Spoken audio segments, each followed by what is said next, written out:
আমাদের সবারই সীমাবদ্ধতা আছে। আমরা মানুষ, ফেরেশতা নই। কেউ শতভাগ ভালো নয়, আবার শতভাগ খারাপও নয়।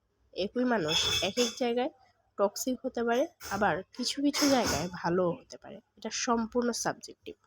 তবে যদি কেউ মিথ্যা বলে, বদনাম করে, ভিকটিম রোল প্লে করে, এগুলো তার চারিত্রিক বৈশিষ্ট্য, তার চরিত্রের অংশ। এগুলোতে যখন অন্যরা ক্ষতিগ্রস্ত হয়, তখন অবশ্যই খারাপ।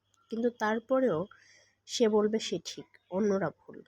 আবার কেউ অপমান হজম না করে প্রতিবাদ করে, সেটা তার নিজের জন্য ভালো হলেও যার সাথে করছে তার কাছে খুবই খারাপ। কেউ বলবে স্পষ্টভাষী, কেউ বলবে ম্যানার জানে না।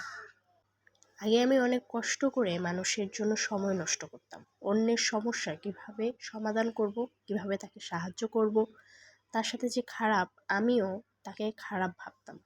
কিন্তু এখন ঠিকই বুঝতে পারি এগুলা করে কোনো লাভ নেই। তাই আমি নিজের খারাপ দিকগুলো নিয়ে কাজ করতেই বেশি মন দিই। কারণ সময় খুব সীমিত, প্রতিটা মিনিটের মূল্য আছে।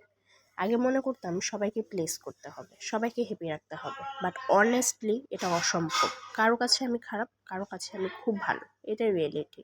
মানুষকে বদলানোর চেষ্টা করার চেয়ে নিজের গ্রোথে ফোকাস করাটা সবচেয়ে বেশি ইম্পর্টেন্ট। যেটা আমার কন্ট্রোলে নেই সেটা নিয়ে নিজের সাথে যুদ্ধ করার কোনো মানে নেই।